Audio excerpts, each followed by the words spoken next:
Genèse chapitre 11, verset 31. Nous lirons jusqu'au chapitre 12, verset 20.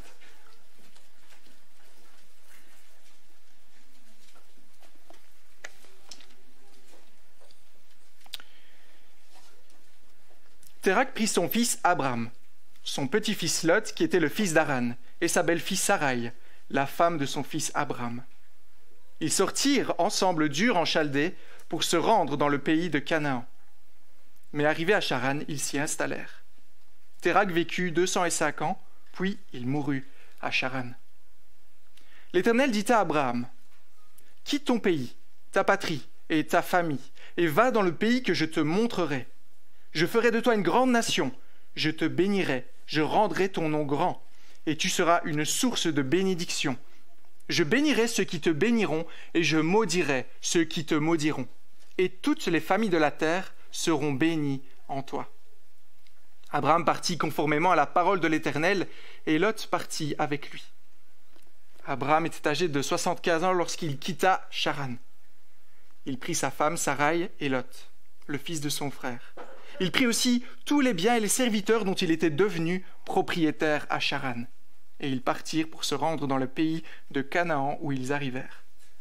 Abraham traversa le pays jusqu'à l'endroit appelé Sichem, jusqu'aux chênes de Morée.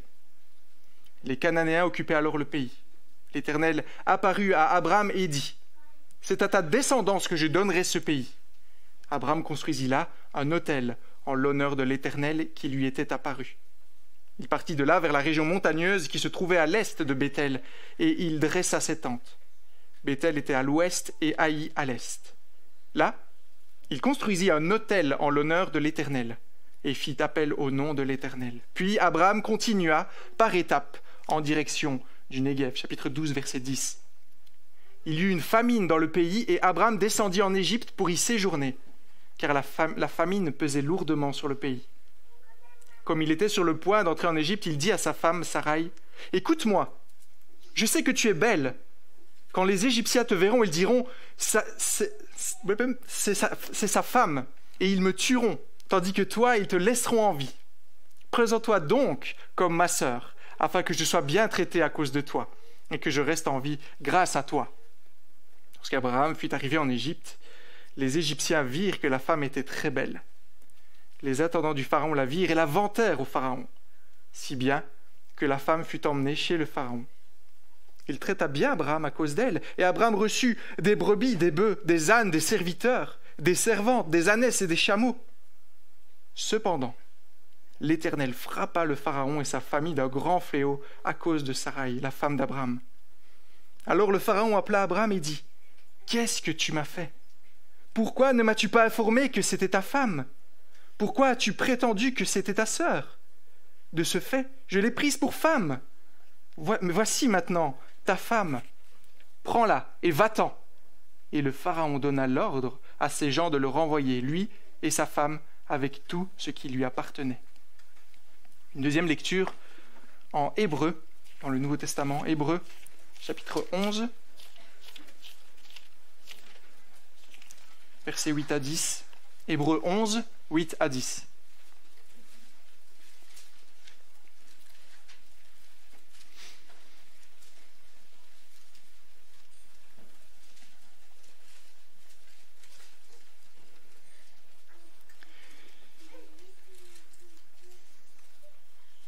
C'est par la foi qu'Abraham a obéi lorsque Dieu l'a appelé et qu'il est parti pour le pays qu'il devait recevoir en héritage.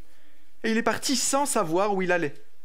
C'est par la foi qu'il est venu s'installer dans le pays promis, comme dans un pays étranger. Il y a habité sous des tentes, ainsi qu'Isaac et Jacob, les cohéritiers de la même promesse. Car il attendait la cité qui a de solides fondations, celle dont Dieu est l'architecte et le constructeur.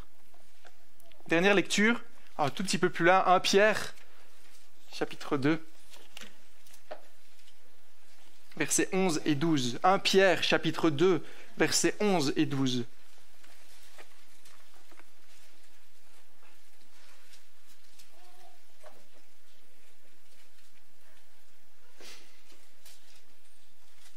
Bien-aimés, je vous encourage, en tant que résidents temporaires et étrangers sur la terre, à vous abstenir des désirs de votre nature propre qui font la guerre à l'âme. Ayez une bonne conduite au milieu des non-croyants, afin que là même où ils vous calomnient, comme si vous faisiez le mal, ils remarquent votre belle manière d'agir et rendent gloire à Dieu le jour où il interviendra. J'invite Olivier pour la prédication.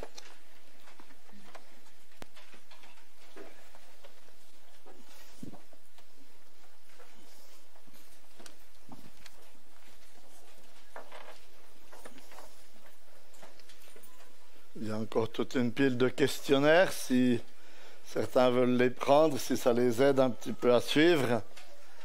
Si vous voulez un questionnaire, levez la main et puis on vous en apportera un. C'est bon? D'accord. Je vous invite à garder votre Bible ouverte sur ce texte de Genèse, chapitre 11, depuis le verset 31.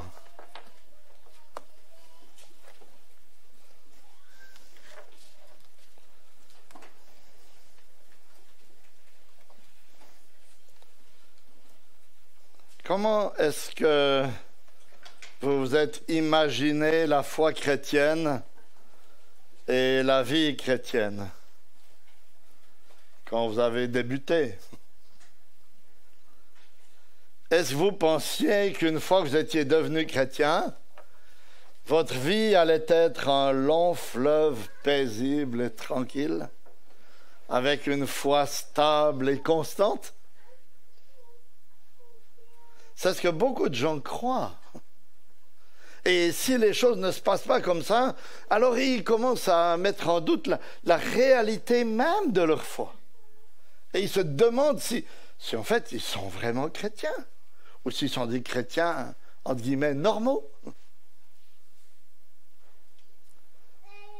Et quel est le meilleur exemple que celui d'Abraham pour répondre à nos interrogations?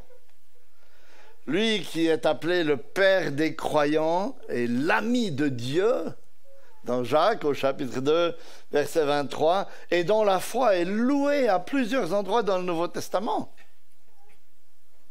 Hébreux 11, 8. C'est par la foi qu'Abraham a obéi à l'appel de Dieu en partant vers un pays qu'il devait recevoir en héritage, et il partit sans savoir où il allait. Galates 3. 7 et 9. Reconnaissez-le donc, ceux qui ont la foi sont fils d'Abraham. De sorte que ceux qui ont la foi sont bénis avec Abraham le croyant. Et en débutant cette série sur le patriarche Abraham, la dernière fois, on a examiné la promesse qui lui avait été faite et on a découvert en fait que Abraham était un personnage central de la Bible et central de l'histoire du salut. C'était un descendant de Sem, fils de Noé, qui, malgré ce lien familial, était un idolâtre. Parce que sa famille, en vivant en Mésopotamie, s'était assimilée aux croyances et aux dieux de la région. La région prospère d'Ur en Chaldée, dans laquelle ils habitaient.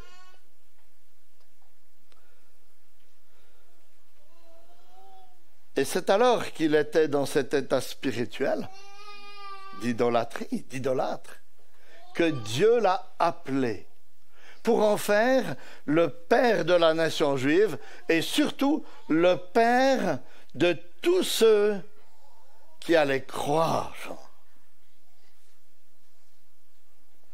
Alors que rien ne le prédisposait à cet appel. Il était idolâtre comme tous les autres. Et Dieu lui a adressé, on l'a vu la dernière fois encore, un appel personnel, un appel précis. Il devait quitter son pays, sa patrie, la maison de son père et la maison de son père pour aller dans le pays que Dieu lui montrerait. Et par cet appel, on a compris ce qu'est la foi qui sauve, en fait. La foi qui sauve, c'est une confiance en Dieu, en s'appuyant sur ses promesses et en renonçant à nos sécurités passagères et matérielles. Mais comme on va le découvrir aujourd'hui avec Abraham, la foi est loin d'être aussi stable et parfaite qu'on pourrait le souhaiter. Chez Abraham, elle a beaucoup fluctué tout au long de sa vie, avec des hauts remarquables, on va en voir un aujourd'hui, et des bas mémorables. On va aussi en voir un ou deux aujourd'hui.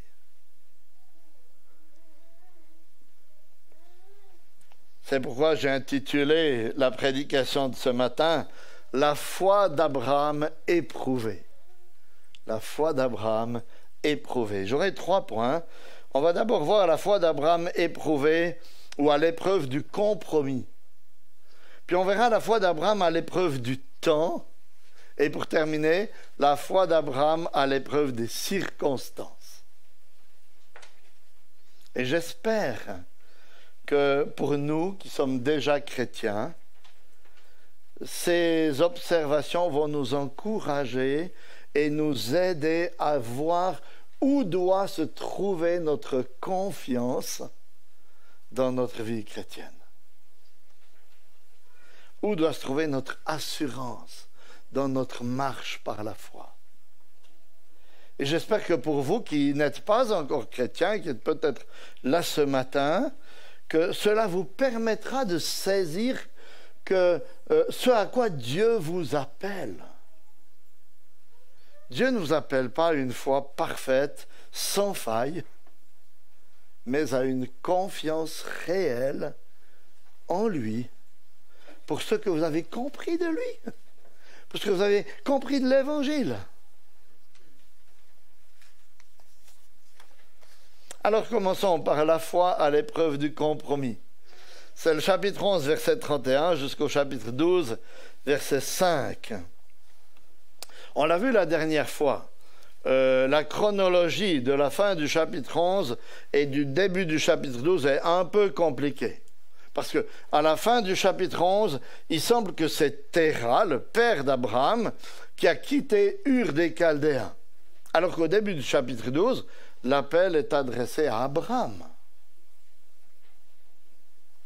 Et c'est bien Abraham qui est appelé le croyant dans Galates 3.9, et pas son père. Et la dernière fois, alors on a compris que c'est Étienne, le premier martyr chrétien, qui, dans son discours en Actes chapitre 7, versets 2 et 3, nous permet de comprendre en fait qu'Abraham avait bien reçu son appel de Dieu, lui le premier, alors qu'il était à Ur des Chaldéens, et que cet appel du chapitre 12 n'est qu'un, on pourrait dire, un deuxième appel ou un rappel de Dieu, alors qu'il se trouve à Haran ou Charan, ça dépend de la traduction que vous avez dans votre Bible.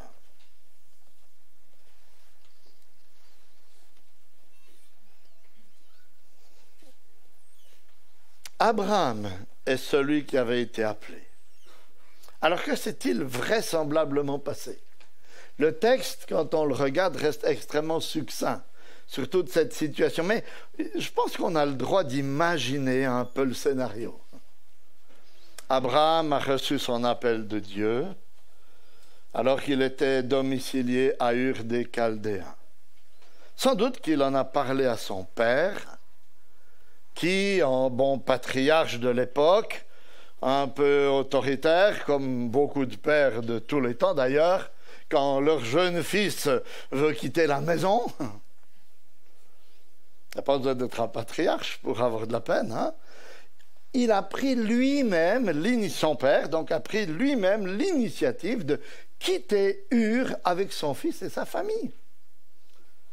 Ou en tout cas, il a décidé d'accompagner son fils un bout du chemin. Mais est-ce que c'est ce que Dieu avait demandé à Abraham? Non, voyez, Dieu lui avait demandé de quitter non seulement son pays et sa patrie, mais aussi la maison de son père. Chapitre 12, verset 1er, ce qui lui est rappelé deuxième fois. Et ça, voyez, il ne l'a pas fait. Sans doute qu'Abraham n'a pas eu le courage de dire à ce père, « Écoute, papa, je t'aime beaucoup, mais c'est moi qui ai été appelé et pas toi. Et j'ai été appelé non seulement à quitter mon pays, mais aussi ma famille. C'est pourquoi je n'accepte pas que tu prennes l'initiative, ou alors je n'accepte pas que tu m'escortes dans mon voyage. » Parce qu'il faut beaucoup de courage pour dire une chose comme ça à son père, n'est-ce pas? Ainsi, dans un premier temps, on découvre que l'obéissance d'Abraham n'est que partielle. Parce qu'en plus d'être accompagné par son père, il quitte, c'est vrai, sa patrie, mais il ne va pas jusqu'à la terre promise.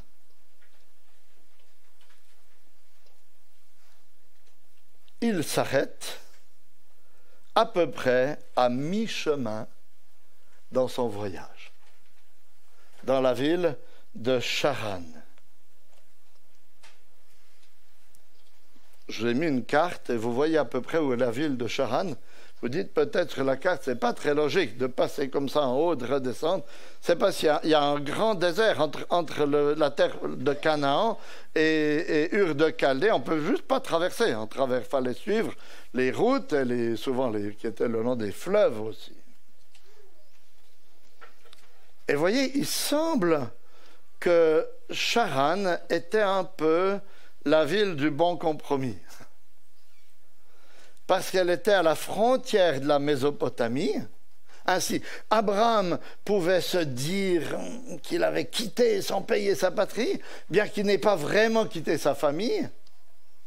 Et pour son père qui l'accompagnait, il pouvait sans doute le faire sans quitter sa culture et ses idoles. Ainsi, au début du chapitre 12, Abraham, le père de la foi, est en plein compromis. Il a eu assez de foi pour quitter sa patrie, mais pas assez de foi pour quitter son père et aller jusqu'à la terre promise. Voyez, son obéissance à Dieu n'est que partielle. Et il reste dans cet état pendant combien de temps? On ne le sait pas. Mais sans doute assez longtemps, puisque ce n'est qu'à la mort de son père, alors qu'Abraham a 75 ans, que Dieu lui renouvelle son appel, et cette fois qu'il quitte Charan. Chapitre 12, verset 1er. Chapitre 12, versets 4 et 5. Et voyez, quand on y réfléchit, ce bilan est assez triste pour ce héros de la foi, vous ne trouvez pas? Et que fait Dieu qu'il avait appelé à Ur des Chaldéens pendant tout ce temps? Dieu ne l'abandonne pas, mais il patiente. Dieu patiente jusqu'à la mort de son père pour ensuite renouveler son appel à Abraham au chapitre 12, versets 1 à 3. Et cette fois, Abraham s'en va jusqu'à la terre promise de Canaan, verset 5.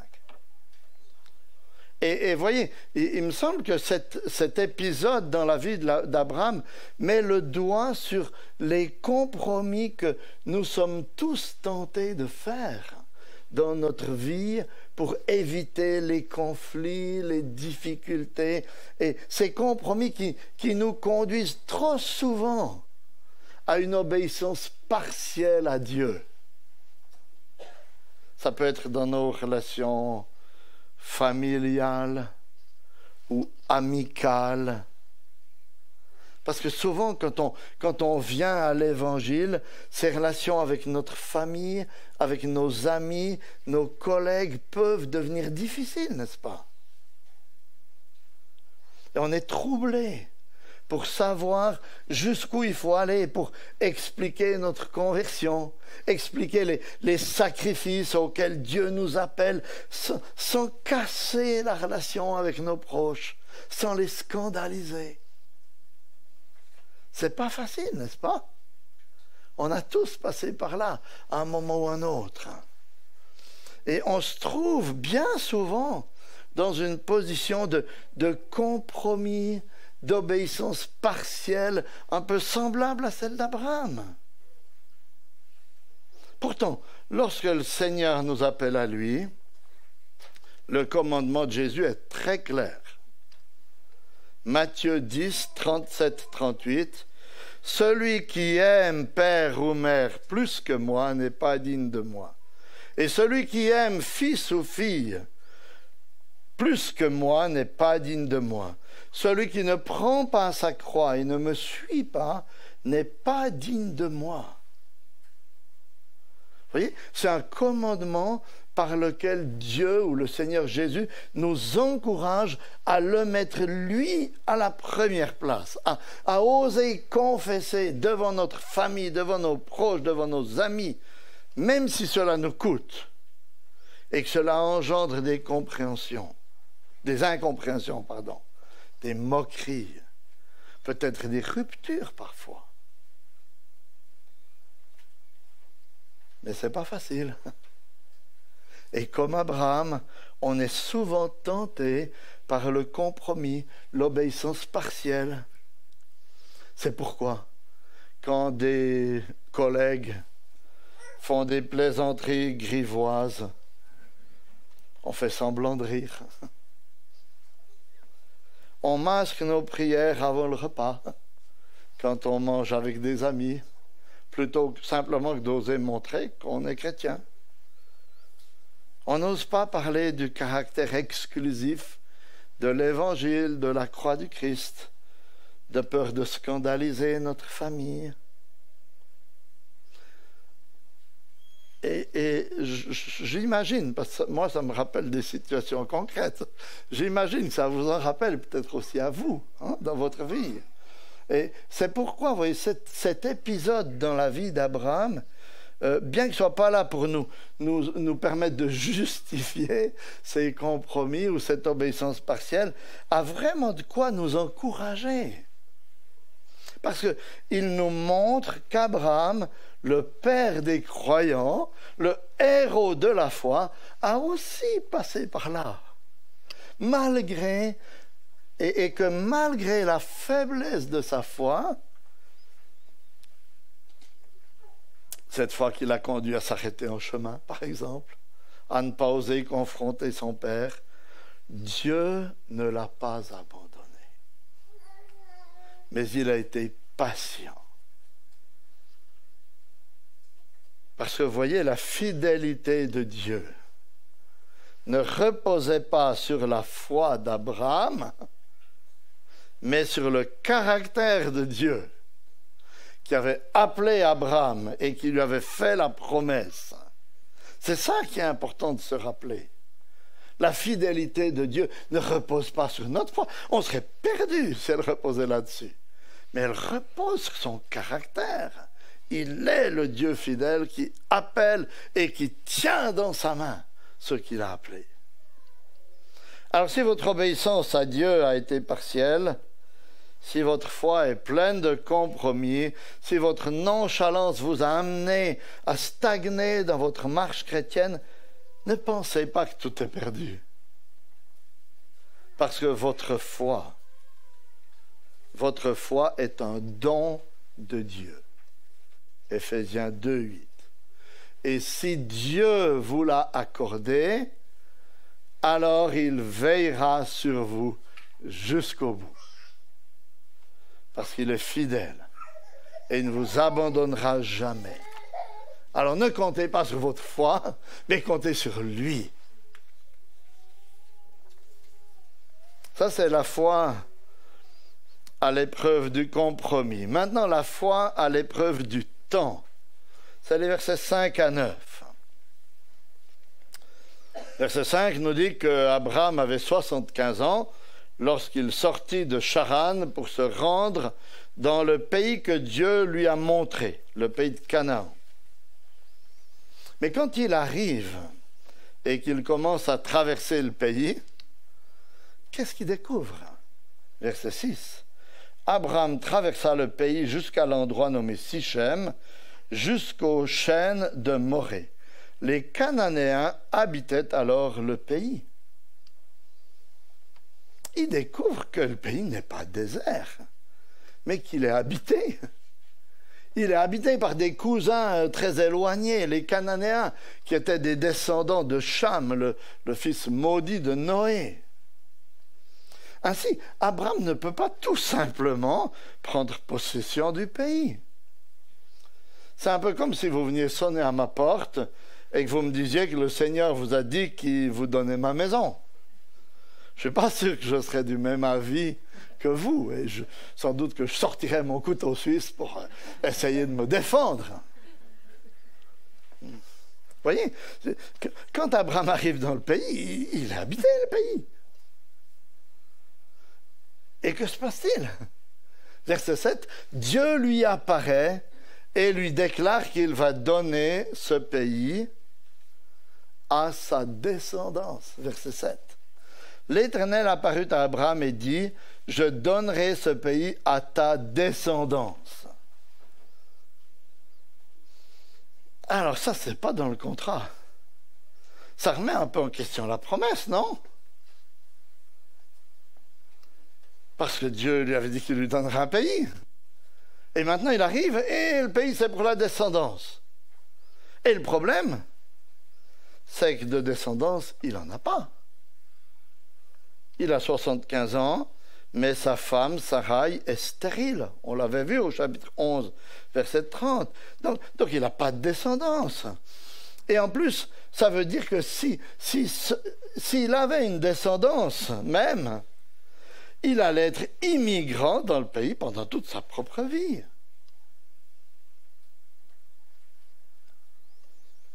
Et quelle est sa réponse? Quelle aurait été votre réponse si on vous donne un contrat à signer, vous signez le contrat, la promesse de Dieu, et puis après, quand vous commencez, on ajoute une petite phrase qui remet tout en question. C'est pas pour vous, c'est pour la génération suivante. Et la réponse d'Abraham est remarquable. Regardez dans la suite du verset 7. Abraham bâtit là un autel à l'Éternel qui lui était apparu.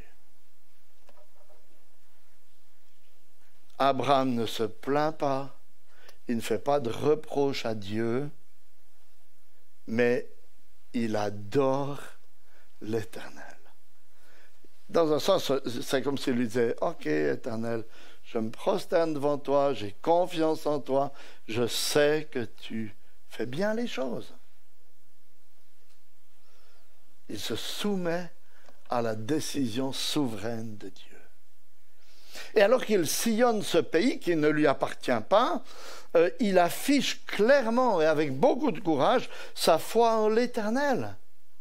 Comment est-ce qu'on le sait? C'est parce qu'on voit que partout où il s'arrête, Abraham construit un autel à l'Éternel. Il le fait à Sichem, verset 7. Il le fait à Bethel et Haï, verset 8. Et puis si on va un tout petit peu plus loin, chapitre 13, verset 18, on voit qu'il le fait aussi à Hébron.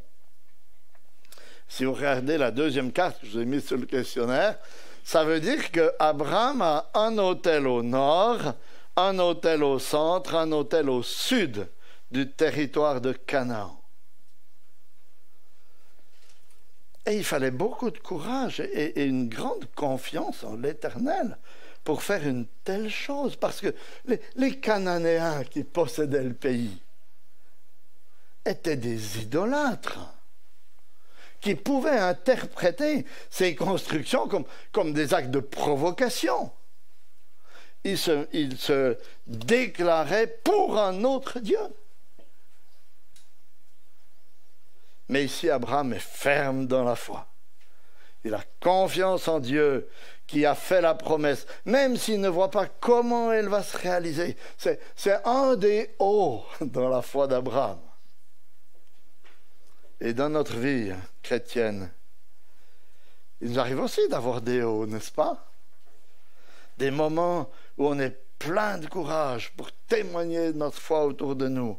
Parce que, dans un certain sens, on est dans une situation un peu semblable à celle d'Abraham. Parce qu'on a des promesses de Dieu sur la manière dont il pourvoit chacun de nos besoins, dont il prend soin de nous et finalement dont il nous accordera le repos éternel. Mais le temps de la réalisation de ces promesses nous paraît long. Et comme Pierre le dit dans le texte qu'on a lu tout à l'heure, dans 1 Pierre 2, 11 et 12, dans ce temps d'attente, nous sommes étrangers et voyageurs dans ce monde, au milieu des païens. Et bien sûr, on ne va pas construire des hôtels comme Abraham construisait des hôtels, parce que Christ a été le dernier sacrifice, mais le simple fait de témoigner de notre foi peut créer des occasions de conflit, des situations difficiles. Le simple fait de vouloir être fidèle à la parole de Dieu. Et ce n'est pas toujours facile. Alors que faire? Prenons courage. Restons attachés avec confiance au Seigneur, car comme le dit Jean, celui qui est en vous est plus grand que celui qui est dans le monde. 1 Jean 4, 4. C'est-à-dire, la victoire est de votre côté, même si ça ne paraît pas au premier abord. N'oubliez pas que la foi que Dieu donne à ses enfants résiste à l'épreuve du temps, comme ça a été le cas pour Abraham, même si les temps peuvent être difficiles à certains moments. La foi à l'épreuve du compromis, la foi à l'épreuve du temps, et maintenant, la foi à l'épreuve des circonstances. Versets 10 à 20. Abraham est dans le pays promis, comme on vient de le voir. Il marche fidèlement avec Dieu, en lui rendant un culte, en comptant sur ses promesses. Qu'est-ce que vous voulez de mieux? Oui, il semble que les choses auraient pu durer toujours ainsi. Et on aimerait tellement, quand on est dans ces hauts dans notre vie chrétienne, que les choses durent toujours comme ça, n'est-ce pas? On se dit, ça y est, cette fois j'ai acquis un palier, et puis j'y suis.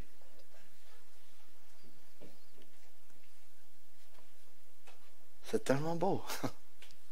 Et tout à coup, une circonstance toute simple arrive.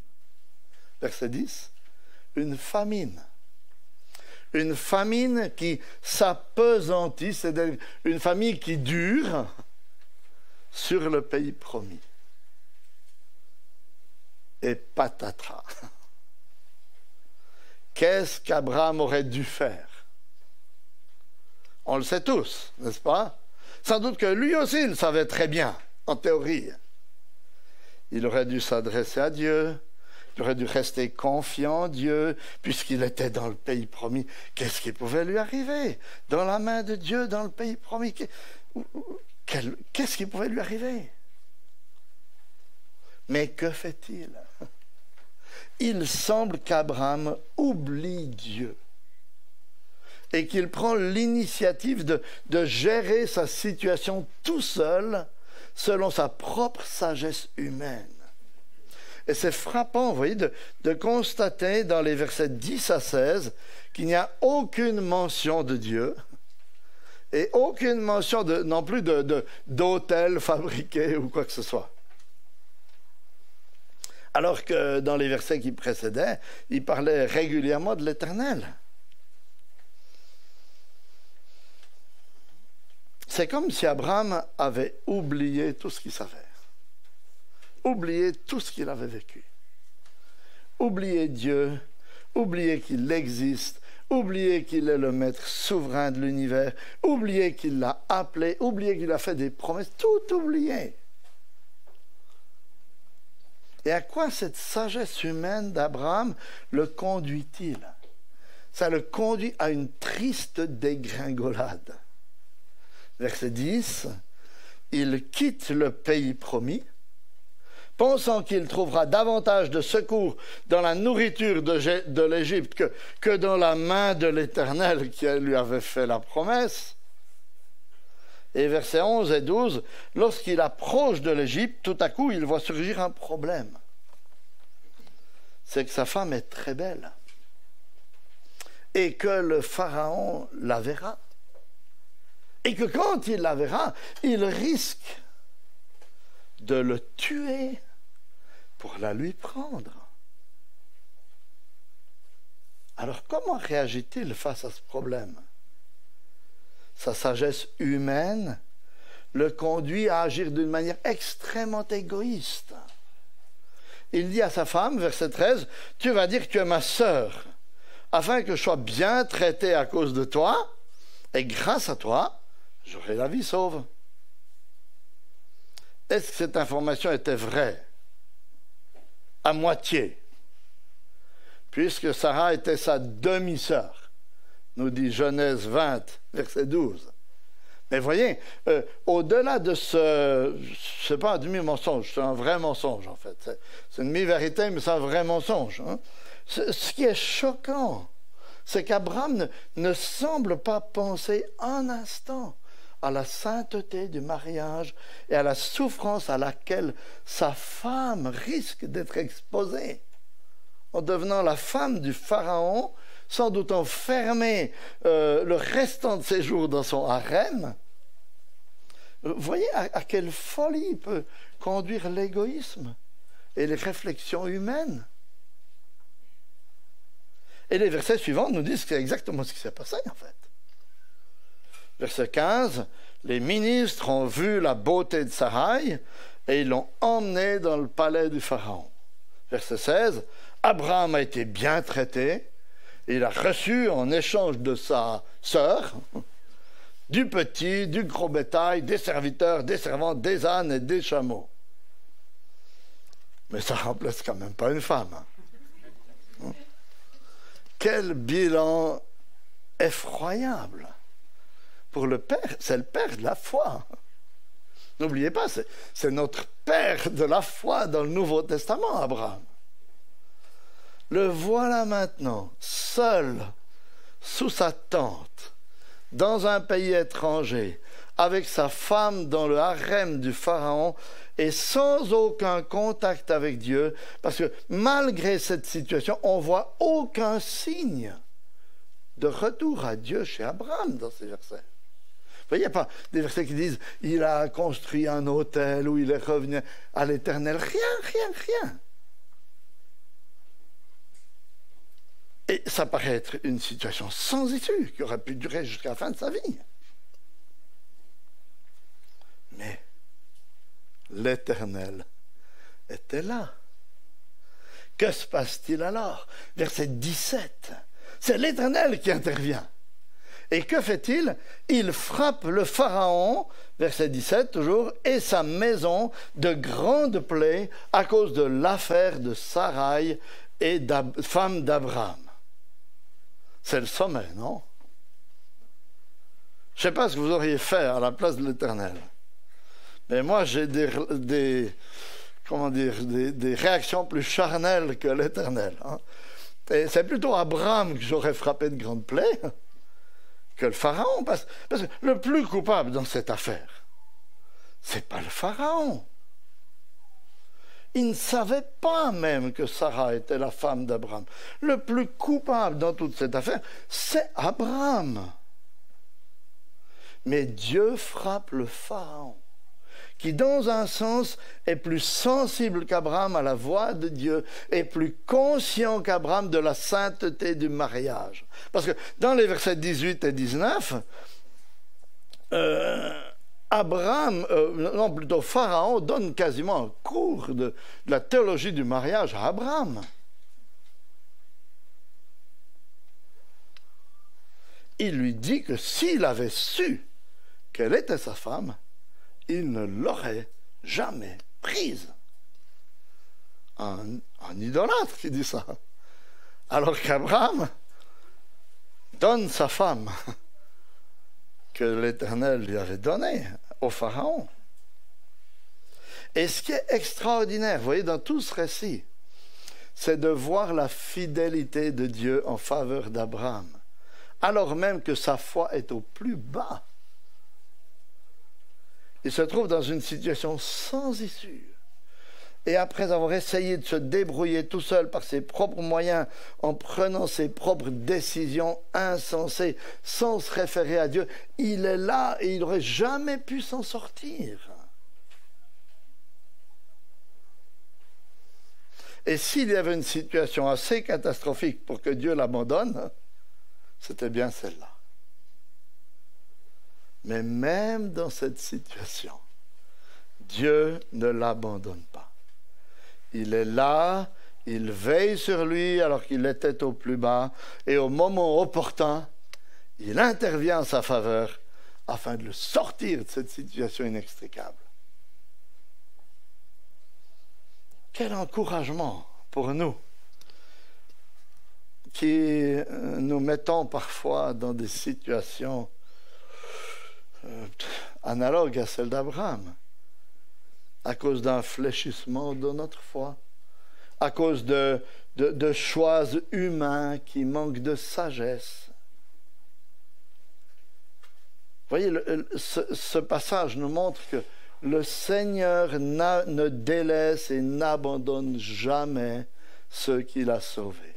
L'Épître aux Hébreux, chapitre 13, verset 5, nous dit « Je ne te délaisserai pas, ni ne t'abandonnerai. »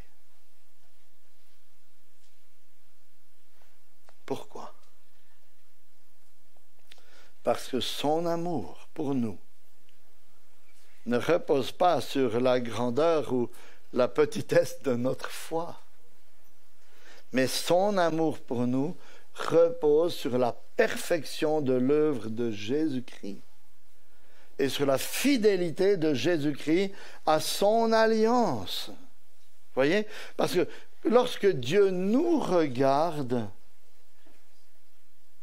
il voit bien nos faiblesses, notre misère, mais il nous voit au travers de la personne et de l'œuvre de Jésus-Christ. Et c'est une œuvre parfaite. Et c'est grâce à lui que Dieu prend si bien soin de nous et qu'il nous tient, même lorsque notre foi défaille, que nous faisons n'importe quoi, des mauvais choix, dont les conséquences pourraient être désastreuses pour le restant de notre vie. C'est pourquoi, si vous n'êtes pas encore chrétien aujourd'hui, pour vous approcher de Dieu, il ne faut pas regarder à la fragilité de votre foi. Bien sûr, elle est faible. Et bien sûr, vous ne savez pas ce que demain sera. Et vous dites, mais je ne veux pas croire aujourd'hui parce que je ne sais pas ce qui va m'arriver demain. Ne regardez pas à la faiblesse de votre foi, mais regardez à la fidélité de Dieu qui fait la promesse, à la fidélité de Dieu qui vous appelle. Dieu vous appelle à vous confier en lui. Et si, avec une foi aussi faible que celle d'Abraham, vous vous confiez en lui, il prendra soin de vous. Il vous gardera. Il vous tiendra jusqu'au bout. Parce que le Seigneur Jésus dit que ceux que Dieu sauve, il les tient dans sa main et nul ne peut les ravir de sa main. Dieu est fidèle.